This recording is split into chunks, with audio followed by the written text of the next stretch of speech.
एक बार फिर से आप सभी का स्वागत है आपके अपने channel feel the power of quality education में। इसमें हम लोग पढ़ेंगे क्लास 8 का मैथ चैप्टर 1 एक्सरसाइज 1.1 का 14 नंबर।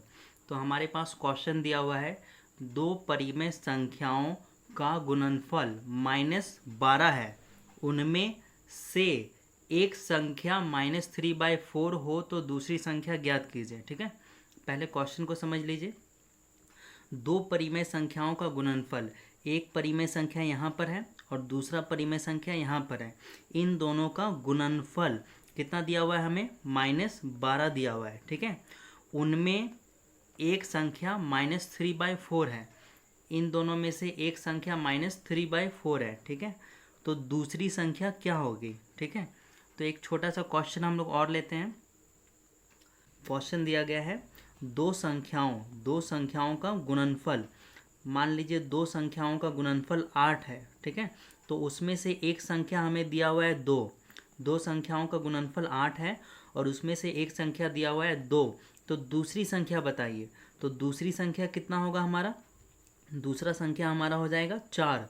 तो ये 4 आएगा कहाँ से, ये ध्यान देना है हमें, ये 4 यहाँ पर आएगा कहाँ से?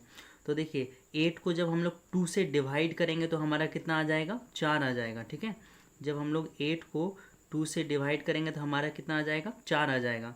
बस इसी का इस्तेमाल करते हुए हम लोग इस क्वेश्चन को सॉल्व करेंगे। ठीक है, यहाँ पर एक और क्वेश्चन हम लोग छोटा सा लेते हैं।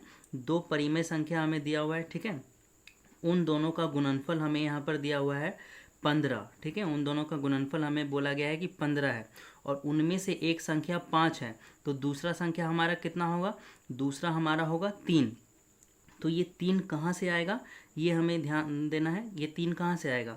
जब इस 5 को जो है ना, इस 5 को 15 से हम लोग डिवाइड करेंगे तो हमारे पास कितना आ जाएगा? 3 आ जाएगा। इस 5 को अगर हम लोग 3 से डिवाइड करेंगे, 5 से डिवाइड करेंगे तो हमारे पास कितना आ जाएगा? 3 आ जाएगा। ठीक है, तो सेम यही काम हम लोग यहाँ पर करेंगे।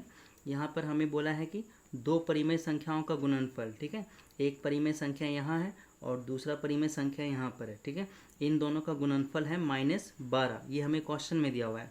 और पहला संख्या हमें बताया गया है -3/4, तो दूसरा संख्या क्या होगा? ठीक है, तो इसको ज्ञात करने के लिए हम लोग क्या करेंगे? -12 को क्या करेंगे? डिवाइड दे देंगे। ठीक है, जैसा कि हमने इधर किया, -12 को डिवाइड दे देंगे। ठीक है, ठीक है, तो किससे हम लोग डिवाइड करेंगे? -3/4 से। हम लोग किससे डिवाइड करेंगे? -3/4 से। ओके, तो आपको पता है कि जब हम लोग डिवाइड में कोई भी चीज़ दिया हुआ रहता है, अगर उसको हम लोग गुना में चेंज करते हैं तो जो नीचे वाला हर होता है वो ऊपर चला जाता है और ऊपर वाला जो होता है अंश वो नीचे आ जाता है। लेकिन जो माइनस का साइन है उसको हम लोग हमेशा ऊपर ही रखते हैं। और यहाँ पर क्या होगा? 12/1, नीचे में कुछ नहीं है तो हम लोग 1 बैठा देंगे। ठीक है, अब इसको क्रॉस मल्टीप्लिकेशन कीजिए, ऊपर ऊपर 12 4 जा कितना होगा? 48। ये माइनस और ये माइनस प्लस हो जाएगा, 3 1 जा क्या हो जाएगा? 3 1 जा 3। अब ये कट जाएगा, 3 का टेबल में 1 बार में और ये 3 का टेबल में कितना बार में आएगा? 3 का टेबल में 4 नहीं आता है, 4 से कम कितना आता है? 3 आता है। ठीक है, तो कितना बार में आएगा? यहाँ पे एक बार में 3 आएगा, तो कितना बच गया? 1 बच गया। उस 1 को ले जाएंगे 18 के आगे, तो 3 का टेबल में 18 कितना बार में आएगा? 6 बार में आएगा। तो 3 का टेबल में 48 आएगा 16 बार में। ठीक है, तो नीचे में हम लोग 1 नहीं लिखते हैं तो इसका आंसर कितना होगा? 16 होगा। इसी को हम लोग सेकंड मेथड से बनाएंगे, इसी क्वेश्चन को। ठीक है, तो सेकंड मेथड से हम लोग इस क्वेश्चन को बनाते हैं। अगर आप लोग इस मेथड से बनाइएगा तो सॉल्यूशन जो है यहाँ से स्टार्ट कीजिएगा आप लोग। सेकंड मेथड से देखते हैं। हमारे पास क्वेश्चन दिया हुआ है, दो परिमेय संख्या है, उन दोनों का गुणनफल कितना है? -12। तो उनमें से एक संख्या दिया हुआ है -3/4, दूसरी संख्या हमें नहीं मालूम है, तो दूसरी संख्या को हम लोग क्या मान लेंगे? x मान लेंगे। ठीक है, दूसरी संख्या को क्या मान लेंगे? x। यहाँ पर लिखिएगा सॉल्यूशन करते वक्त कि माना कि दूसरी संख्या x, माना कि दूसरी संख्या बराबर x। ठीक है, उसके दूसरी संख्या बराबर x, उसके बाद इसको सॉल्व कीजिएगा। तो दूसरी संख्या को हमने क्या मान लिया? x मान लिया। ठीक है, तो अब देखिए अब क्या हो जाएगा? x बराबर ये -12, x बराबर ये -12 दिया हुआ है और ये जो -3/4 इसके साथ गुना में है, ये -3/4 इसके साथ गुना में है। जब ये बराबर के उधर जाएगा, जब ये बराबर के उधर जाएगा तो ये गुना में है तो किस में बदल जाएगा, भाग में बदल जाएगा। ठीक है, जब कोई भी संख्या गुना में रहता है और उसको हम लोग बराबर के उधर ले जाते हैं, बराबर के इधर ले जाते हैं तो किस में बदल जाता है, भाग में बदल जाता है। ठीक है, तो यहाँ पर लिखेंगे -3/4।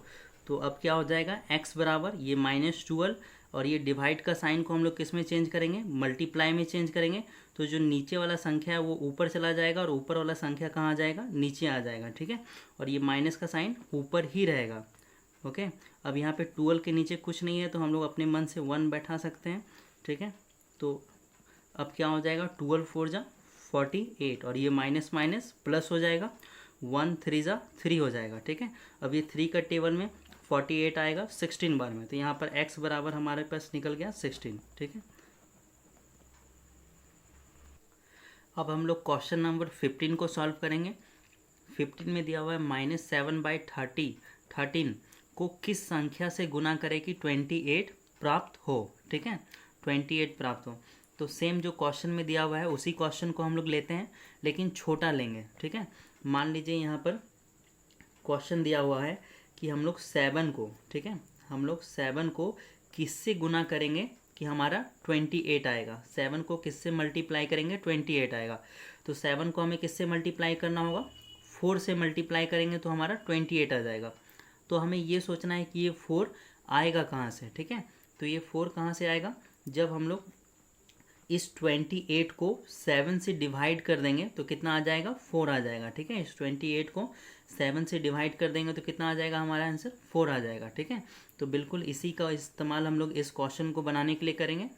ठीक है, यहाँ पे हमारे पास क्वेश्चन में दिया हुआ है -7/13, इसको हम लोग कौन से संख्या से मल्टीप्लाई करेंगे तो कितना आ जाएगा, 28 आ जाएगा। ठीक है, तो हमने क्या किया था कि 28 को इससे, है ना, इससे हमने क्या कर दिया था, डिवाइड कर दिया था। तो वही हम लोग यहाँ पर करेंगे, 28 को हम लोग क्या करेंगे, डिवाइड कर देंगे।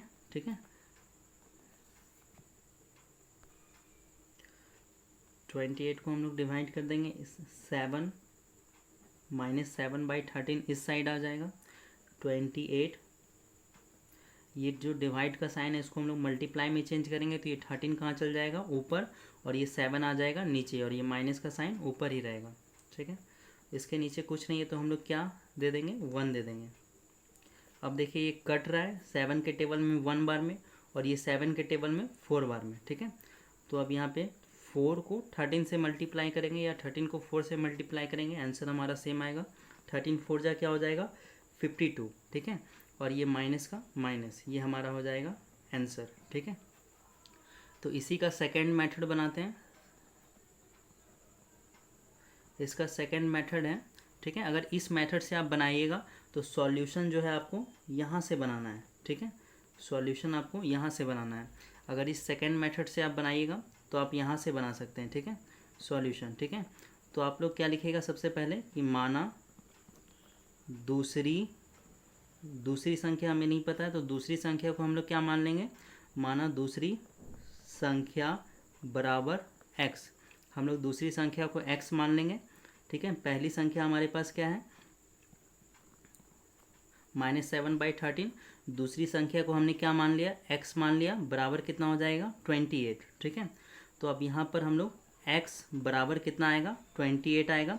अब ये देखिए ये जो है ना, ये बराबर के इधर है, -7 बराबर के इधर है। ठीक है, और किस में है, गुना में है। ठीक है, तो बराबर के जब उधर ले जाएंगे तो ये किस में आ जाएगा, भाग में आ जाएगा। ठीक है, डिवाइड में आ जाएगा, -7/13 हो जाएगा।